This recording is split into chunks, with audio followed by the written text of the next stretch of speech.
And welcome to the Week 5 Awards Market Show. Today, we're going to cover some of our favorite bets for League MVP, Comeback Player of the Year, Offensive Rookie of the Year, and more. I'm joined by Ryan Reynolds, whose Week 5 Awards Market article is now available to subscribers at establishtheRun.com. Let's start with MVP. I really liked Hurts before the year. I did not think that the number on Hurts was worth betting before the year. However, you see what happens, man. Some guys start to play well. Tua's going nuts. In these markets, they just move as guys are playing well. Hurts didn't do anything bad. He hasn't been great. He hasn't been bad. Team hasn't lost. I was able to pick off a Hurts plus 1,200. It was either last week or the week before that. Now he's down to plus 700. That is the fourth choice behind Josh Allen, Tua Tagovailoa, Patrick Mahomes. And do you see how swingy this is, Ryan? Because Josh Allen goes out, plays well, has a great game, beats Tua, and now Josh Allen's the favorite. All it will take is one game of someone else winning a big game for someone else to be the favorite, I guess is my point. So at the top here, Ryan, how are you thinking about MVP right now? I'm going to jump in a few guys here, but I want to start with this. I've been a contributor here since year one. I've done awards market content for 4 years at Establish the Run, and I've never said something like this for the MVP race before. I think Josh Allen's going to go coast to coast. No. I think from a production standpoint, I think he's going to be hard to beat. They look like the best team in the AFC. We've seen Patrick Mahomes' offense so far. Kind of disappointing, if we're being honest. Granted, they get the Vikings this week, so maybe you can stack some production there.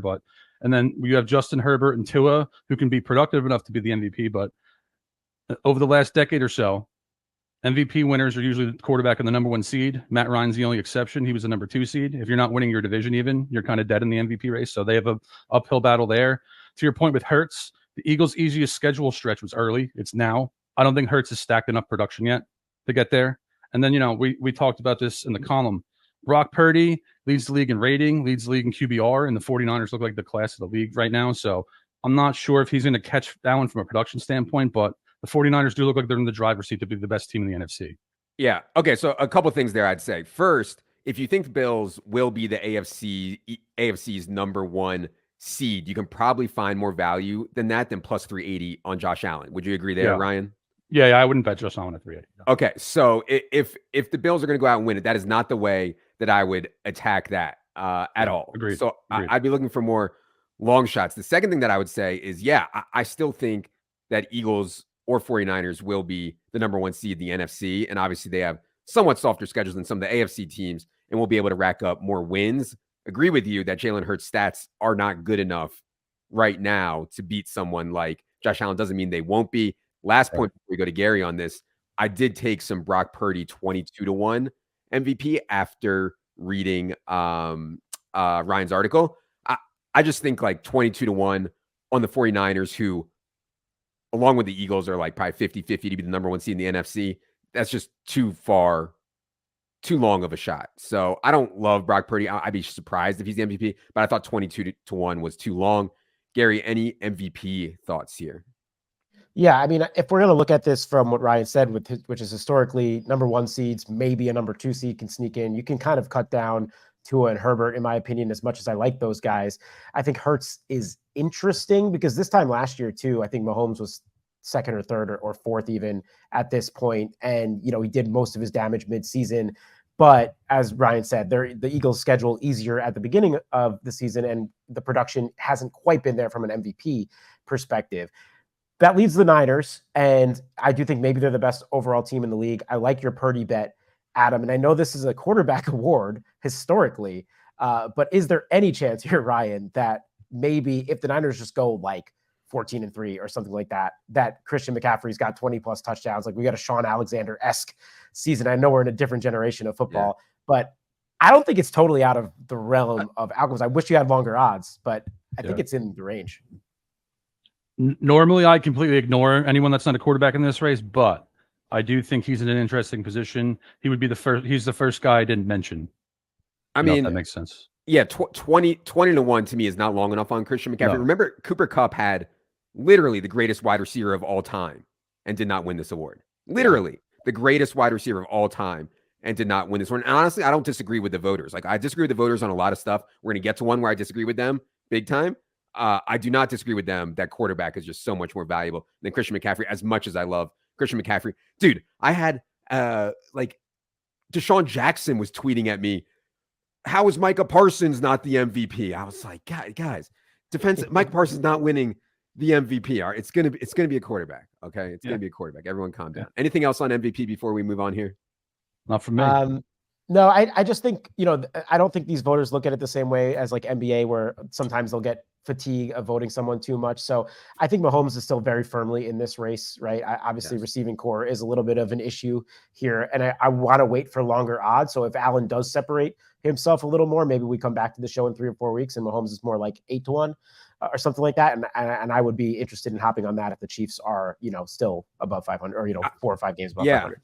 I think that's a good point. I thought Mahomes at like 6-1, 7-1 right now was actually in play to be bet, because like wide receiver stuff can work for Mahomes too.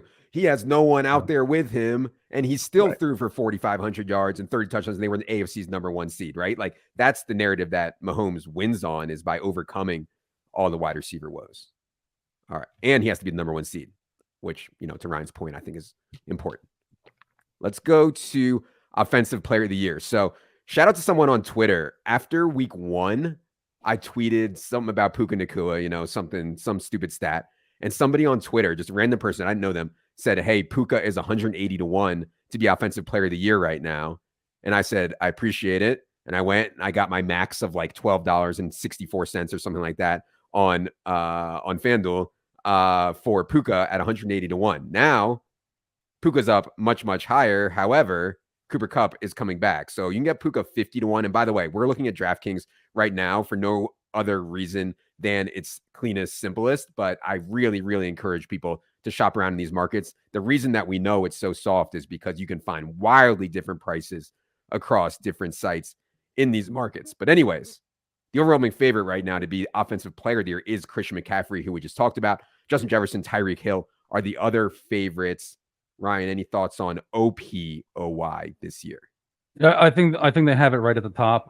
Puka's interesting. Like you said, I think Cooper Kupp's gonna, kick into his enormous role once he returns. So still though, 50-1 is a decent price. I think Amon-Ra St. Brown still has a path. The Lions are a contending team. He's top 10 in most of the major receiving categories. And if I could sit here and say that Joe Burrow is going to be healthy for the rest of the year, I think Jamar Chase is kind of interesting at 50-1, where I might even do that myself, but I don't really have a whole lot of confidence in them rising in the standings, so to speak, because this is another award where you have to be a winning team at least to win this. Right. And like CMC, JJF, and Tyreek Hill, barring injury, it's hard for me to see them slowing down. I mean, these guys have amazing roles, amazing talent in their scheme. So I don't really have any bets in this market recently outside of that one Puka long shot that I took. Gary, any thoughts on OPOY? No, my only thought is that I think Stephon Diggs should be closer to that CMC, Jefferson, Tyreek Hill tier. If you're mentioning getting in on the Bills and some success here, he's on pace for his best year yet in Buffalo. And, this is a guy that's putting up massive numbers. I don't think it's going to be that dissimilar if things continue on this pace from where Jefferson and Hill end up. And if it's that #1 seed, I think he should be a little bit closer. I wish it was a little longer than 17-1 because I like getting in, longer odds on these types of markets. But if you're looking at 2 and 5-1 on those other guys, I don't think it should be that much of a gap to Diggs. One guy that I wanted to bring up, and I'm curious Ryan's thoughts on this, the Cowboys and the 49ers play this week. Tony Pollard has underwhelmed so far, but my God, I can feel it in my bones that Tony Pollard is about to go nuclear. I don't know if it's going to be this week against San Francisco, but after that, he has a very soft schedule the rest of the way. Roll has been awesome.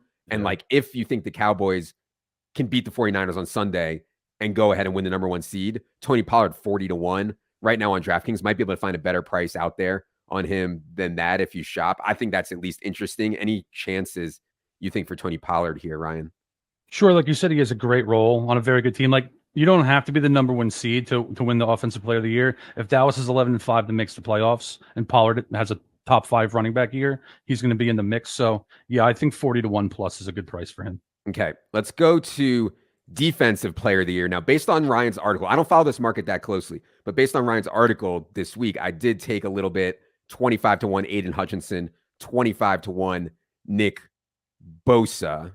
However, we have Micah Parsons, who like everybody's falling all over themselves as the favorite at +175, Myles Garrett +275, TJ Watt +500 on DraftKings. I don't know if I want to take any of these favorites here, Ryan, but maybe you can explain to people a little bit more about Hutchinson and Nick Bosa. Anything else you want to say on DPOY? I took Parsons when he opened at I think plus 750 just because I thought this was going to happen. With Watt and Garrett, I think team success is going to be a factor for them long term. So I don't want to get involved with the favorites either. But Nick Bosa won this award last year. He's a headline, one of the more well-known defensive players in the league, top 5 pick years ago, plays for the 49ers. You're going to see him in prime time all the time. I think 22-1 is crazy for him. He's a guy who could easily have 3 sacks this week. And same with Hutchinson. One thing that I've noticed with this is the Lions, when they play a primetime game, they interview Hutchinson after these games. So, like, he's being pushed as a star. He's playing like a star. He's definitely the best player on their defense, who's been really good so far this year. I think both, like Gary said about Diggs in the offensive player of the year market, I feel the same way about Hutchinson and Bosa. They should be closer at like 10-1, 12-1 type odds. Gary's a Giants laundry bro. I'm sorry to inform you, Gary, that Kayvon Thibodeau is not on the sheet here. Do you have any DPOY thoughts, or should we move on? Yeah, nor should he be. I was glad to see him play decent on Monday night, but man, that guy's been a disappointment, as have the entire Giants. No, I kind of mentioned to you guys before the show, like it really feels like nothing's set in stone yet from a market perspective this year. But I think Micah Parsons might be that, hey, we need an injury here, or we need the Dallas Cowboys to fall off the face of the earth for this to not be his award. I mean, it really just feels that way. So I am not interested in taking those long shots, but I like Ryan's arguments on the Hutchinson Bosa. Those are very sound to me for the odds compared to those top 3.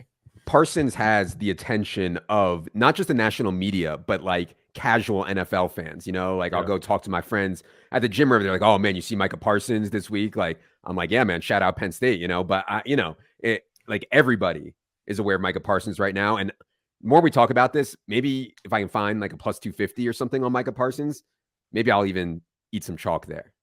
All right, let's go to offensive rookie there. Oh, I'm tilted. I thought I was so smart. I was like, man, Bijan, this was before the draft. I was like, I don't care where Bijan goes. I don't care who takes him. 5-1 is going to be the best price that we get on Bijan all year. So I was just piling in on Bijan at 5-1. This was before the NFL draft.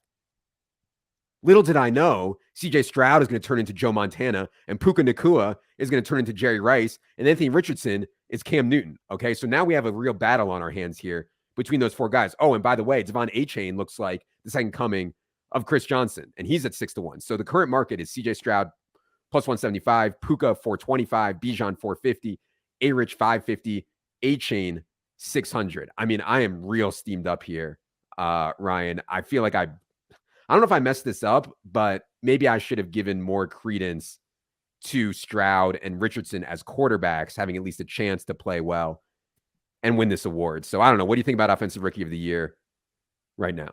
Yeah, I did the same thing. I took Bijan at plus 500 with you as soon as it came out. He's third in the league in rushing. He's third in targets for running back. So he has a clear path. He's laid a good foundation to the first 4 weeks. For Stroud's definitely better than I thought he was going to be, but I will throw in this little wrinkle. He has 2 50-plus yard touchdowns in each of the last 2 games, late in those games when they were up by 2 more plus scores. So I think his production's a little bit inflated, although he's been excellent so far. And Richardson was the guy I was the most scared of with Bijan. Because, like you said, Cam Newton was his ceiling outcome, and it looks like that's what we're getting so far. So I'm a little bit worried about him. And like you said with Puka, man, like if let's say Cooper Kupp comes back for 2 games and gets re-injured, I mean, Puka Nacua could run away with this thing. So yeah. I'm scared of him now too. Yeah, and I mean the Cooper Kupp stuff, I don't know what to think at this point. I think he's going to be back in week 5 or week 6 or week 7. I have no idea how healthy he'll be. I have no idea how long he'll be able to sustain that. I do think that Puka without Kupp is going to be like among the top 10 wide receivers this year in stats. Yeah. And like, that's really hard to ignore if you're a voter as a rookie. Also, Gary, would be hard to ignore the Texans making the playoffs in CJ Stroud's rookie year. That would be really hard to ignore. And they have a legit chance to win this division this year. It's obviously not a very strong division. Gary, any thoughts on OROY?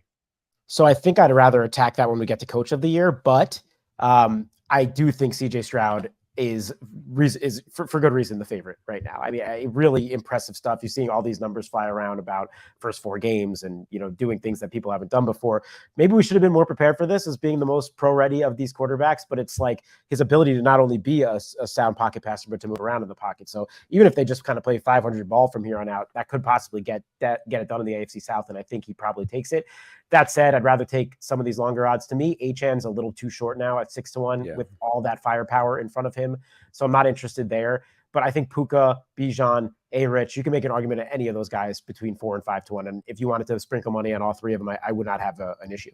Yeah, I think if you can shop and get some good prices on some of these guys, you might be able to make multiple bets in this market right now. But the only way I would make multiple bets, Ryan, is if you think all these long shots are dead. Like, do you think Zay Flowers is dead? Addison is dead. Gibbs is dead. JSN is dead. Laporta is dead. It's a little early for me to call all these guys dead, but given the way that the top of the board is playing, it's hard to see it. Any long shots in OROY, Ryan? I think are we good to move on? I think Gibbs is going to be very hard for Gibbs to catch Bijan. So I think he's basically a cross off now unless Bijan gets hurt. With the receivers, I mean, Zay Flowers sees a pretty good role himself. So I could see him sneaking in. It's starting to get a little late for JSN to carve out a bigger role now. But those are the two guys I'd have my eyes on potentially. I mean, Kenneth Walker came from way off the pace to get into the mix last year. Like, it's not crazy whatsoever. All right. Defensive Rookie of the Year. So you will find some books that leave up these markets during games, which is insane to me, but especially Monday night, sometimes they'll put them up. And so when Devin Witherspoon made that pick six against Danny Dimes on Monday, I was like, let me see if anybody has this up. I was able to find, I think it was a plus 400 or plus 440 or something like that. On DraftKings now, he's down to plus 175. I did see some like plus 300, plus 340 on Witherspoon, but the overwhelming favorite, the odds-on favorite right now is Jalen Carter of the Eagles, who's minus 110. I would not be laying money in this market this early. Ryan, any thoughts on Defensive Rookie of the Year? No, Jalen Carter's the man. I mean, please stop giving the Eagles players like this. If Howie Roseman calls you for a trade, hang up the phone. And that said, too, defensive tackles don't usually win this award, but Aaron Donald did. And more importantly, Sheldon Richardson did years ago. So Carter definitely has a path here. He should be the favorite. I love that you bet on Witherspoon during that game. Absolutely love that kind of stuff, man. Will Anderson's interesting at plus 900. I'm not sure I want to bet on him today, but he's a premium pass rusher. He only has one sack so far, but he's definitely an impact player. And if Houston continues to play well, plus 900 is a pretty good price in a race that really only has three contenders. Just a question for you, Ryan. If people can find the Witherspoon plus 300, because I think as of this morning, I did still see some plus 300s out there on Witherspoon. You think that's a bet for Witherspoon at plus 300? I think it's at least worth a consideration. The truth is, especially for rookies, making a big impact on Monday Night Football, Sunday Night Football, Thursday Night Football. The Seahawks are going to be a playoff team most likely this year. If he can score again, stack a few interceptions like Woolen did last year, I think it's at least worth a consideration. But Carter's in the driver's seat here. I mean, Woolen was going to win it last year if not for Sauce. I mean, Woolen was 100% going to win it if Sauce didn't have such an outrageous year. Gary, any thoughts on Defensive Rookie of the Year? No, but it's such a great exercise on shopping, right? Because this line that we're looking on Witherspoon right now really reminds me, for my NBA heads, Emmanuel quickly gets a start when Jalen Brunson's out, scores 40 points on Boston in prime time in Nashville, and then all of a sudden became the favorite for Sixth Man of the Year. And that lasted for like a couple weeks just because of one huge performance. Malcolm Brogdon ended up winning the award. So you got to you really want to be taking a look at these prices. So I think plus 300 on Witherspoon still okay. If I'm taking it, 1.75 to 1, I'm not as interested.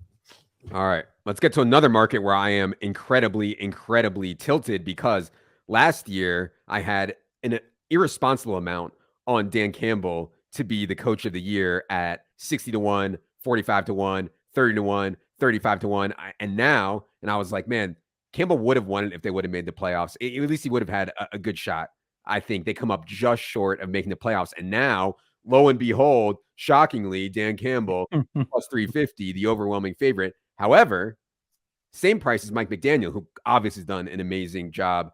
I had some Mike McDaniel last year also at like 20 to 1. That obviously never really had a chance once they fell off with Tua's injuries. But anyways, it looks like the market has it right now, Ryan, as a two-coach race. Dan Campbell Lions, Mike McDaniel Dolphins are both plus 350. No one else better than 10 to 1. Any thoughts on Coach of the Year, Ryan? Yeah, I have a bunch. This is one where I tend to wait late to make my moves, because if you chase this race, it switches so often, you can end up getting yourself in trouble. So I focus on this one in the last month more so than any other. But that said, let's take a look at this one. Campbell and McDaniel would both be non-traditional winners. They both had winning records last year. That said, the last few years, I thought Kevin Stefanski winning over Mike Tomlin was insane. Didn't really have a huge problem with Mike Vrabel winning, even though the Titans made the playoffs 3 years in a row before that because of the injuries they overcame. And last year, the thing that I found odd about last year is no problem with Daboll winning, but Doug Peterson getting like 2 votes, being in a similar situation, and Pete Carroll getting none, I thought was very bizarre. So I'm not really a huge fan of what the voters have done with Coach of the Year so far. But, Shanahan, if he didn't win last year, why is he going to win this year? That's a cross off for me. I think Ryans and Steichen are both in very good positions. If they can win this division, they're traditional winners. I have my eye on them. And for us, Adam, I don't know if you bet on Dennis Allen. Yes, I think you bet on Arthur. Think you bet on Arthur Smith. Like I'm in the same position. I have both of them at 25+1. I think we should consider hedging a little bit with Bulls, just because of Carr's throwing arm injury and Desmond Ritter / Smith. Just like the whole Kyle Pitts situation. Drake London, please trade him. So I think the Buccaneers actually have a real path to winning this division, and I could see whoever wins that division taking home this award. Yes, I totally agree that I'm worried the Bucs. I had so much Falcons and Saints futures and stuff, and the Bucs are. I was worried the Bucs were just going to overperform, and that's exactly what's happening right now. I think the D'Amico Ryans and Steichen ones are interesting. They're 10-1 and 12-1 respectively right now. But yeah, it's just like they squeeze out 8 wins or 9 wins in that division with their schedule. People are like, they had such a soft schedule and blah, blah, blah. It's the AFC South. I don't know. Gary, any thoughts on Coach of the Year right now? Yeah, Ryans, you can also get 12-1 in some places. So I like that a little bit better. And I think he's slightly more interesting with what he's doing with the Houston team, a little bit more charisma to him. So I think, the voters like Daboll last year, the voters like to vote for those kind of guys. It was interesting to hear you call Shanahan a total cross-off, Ryan, and you obviously know about the history of this award way more than I do, but he's never won anything other than like an assistant coach of the year award. I know they go 13-4 last year. I mean, if they go, I mentioned 14-3 before, if they go something real crazy and just kind of dominate the NFC, you think it's still totally off the table? Because sometimes, I never know, like with that kind of award, like when do voters want to just crown somebody that they've always considered good and just give them the hardware? Because I think it's somewhat in play. I don't love it at 10-1, but if the odds get a little longer. Well, my one pushback there would be, because I agree, if they go 16-1 or so, I think it has to be something like that. He probably has a shot, especially because he's been so good for so long. Like McDermott hasn't won an award either, and Buffalo's been a factor for 4 or 5 years. But again, the last pick in the last round last year took over and won 5-6 games, scoring 30 points every week. If they didn't give it to him then, I don't see how they could do it this year. It's a narrative-driven award, right? And that's why Daboll was so far ahead of Peterson last year. Everybody thought Danny Dimes sucks and the Giants have no talent. And then you get Daboll in there, and he's the reason they did it. If the 49ers go 15-3, nobody's going to say Shanahan's the reason that they did it, or not enough people will say Shanahan's the reason they did it. People are going to say this is the most talented team in the entire NFL. So, yeah, I'm probably passing on K. Shanny also. Yeah. I think I messed this up way too much again on Arthur Smith and Dennis Allen. All Same boat, man. Come back. I thought I was tilted before. Now I'm going to be even more tilted. So all the respect in the world for Damar Hamlin, everything he went through, everything done to get back. I know this is going to sound crazy. I think you should have to actually get on the field and have an impact on your team to be the comeback player of the year. Damar Hamlin has not played a single offensive snap this year. He's been a healthy scratch 3 times, and in week 4, he played on special teams. He is still minus 250 to be the comeback player of the year. And honestly, this is like maybe voters, don't see it the same way I do. And so this is a really hard one for me because voters could just be like, listen, Damar Hamlin made it back. He's on the roster. He played special teams. He went through an incredible thing, which I don't dispute any of that. To me, that's not the exact spirit of the award. And so I took, at one point this offseason, I think we did a show this offseason. You guys can probably go back and find the episode.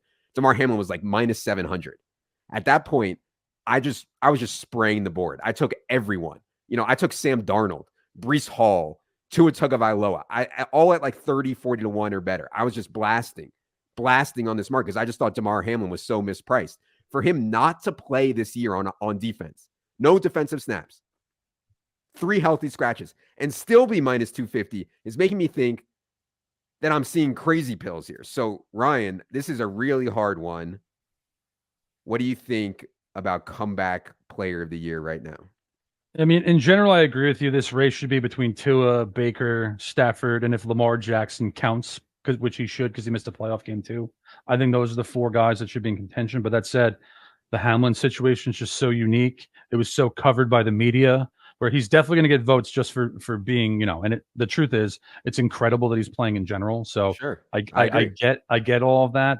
And again, something that we talk about all the time, like it doesn't matter what we think, it matters what voters are going to do. And that from just like a pure, like, what are we going to bet on in this market? What they're going to do in this situation scares the daylights out of me. So Right. I definitely think he's going to get at least like 20-30% of the vote. Dude, Tua, with all due respect to DeMar Hamlin, Tua went through some wild stuff last year also. Yep. I mean, Tua's stuff was so scary also. Not to the same degree as Hamlin, but not that far off. But now Tua at plus 380, I do not think is a bet at that short odds where Tua is there. Gary, I mean, I don't want to be a heartless, I know people are going to send me messages. You heartless, you hate, I don't hate DeMar Hamlin. I have so much respect for this. My take is just, you have to have an impact on your team to be the comeback player of the year. Maybe that's crazy. No, I think that's right. And I also want to take some shots on the longer guys in this market, just because I think from a pure actual comeback production on the field perspective, there are obviously better plays. It's just, we talked about this last year with this award too, and it's obviously a much different situation. What is the criteria here, right? Like Gino, I liked it because to me, he was coming back from not being a starter in the NFL for 8 years. Like there was an actual comeback story there. DeMar Hamlin, you say, okay, he gets on the field, but Gino was playing every week and was a top 12 quarterback. Like there was the production mixed with this story. I need some production if I'm a voter. I need something happening on the field. So I just don't know how to get into the heads of the voters for this specific award. And I agree with you on Tua, by the way. I mean, I'll never get that image out of my head of that Thursday night game with his arms going. Like that was scary stuff. So I think he's probably the guy that really deserves it. If I'm to take a long shot, I think Calvin Ridley is interesting. You get him 55-1, I think, in some places. And I know Evan was just saying on the team by team pod, he looks at him as a buy low. I still think that we're getting, wide receiver one numbers from Ridley more often than we're not going to this year. It's still very early. Yeah. So I think he'd be kind of like, if he puts up 90 for 1,400 type of season, could be on the radar. I can't wait for the rhetoric around that. It's like, well, what's Calvin Ridley coming back from? Oh, he's coming back from single game parlays in the WNBA. It's like, yeah, I actually don't think that people, I think voters don't want to look like, much like the voters would never vote for Deshaun Watson coming back from his sexual assault allegations or whatever. I also do not think they will vote for Calvin Ridley coming back from gambling stuff, So, fair. Yeah, that's my take on that one. Any other long shots in comeback, Ryan, before we get out of here? One thing I'll throw in, though, is Garrison Hurst is the last running back to win this award. If CMC didn't win last year, I'd probably avoid running backs, especially with all the high-end quarterbacks at the top of this one. Yep. All right. This was fun. I love this market, man. NFL markets are really, really harder than ever right now. I honestly think awards, I shouldn't even say this because it's going to make people look at them harder, but I really do think that awards right now is by far the softest betting market in all of the NFL. And it's so fun to build a portfolio. And I mean, it's liquid, man. I mean, it's more liquid than a lot of other kind of smallish markets out there. So yeah, a little good stuff. All right, Ryan, tell the people where they can find you at this point. Ryan Reynolds NFL. You can find me on Twitter, Instagram, all those kind of things. All right, and check Ryan's workout at the 33rd team. Gary, where can the people find you? Yeah, Ryan Kushner, make sure you guys go and support. He's the best in the business at this stuff for sure. And I am lucky enough to be able to tag along. I have so much fun on this show. So thank you guys for letting me join. I am just G Hartman 314 on Twitter for some DFS takes and some crappy Giants and Knicks takes as well. Yes. And if you're on YouTube, Gary does do a first look DFS video for us each week, which is awesome. Check that out on the YouTube machine. For Gary, for Ryan, for all the voters who I respect so much at the awards, I am Adam. Good luck, everybody.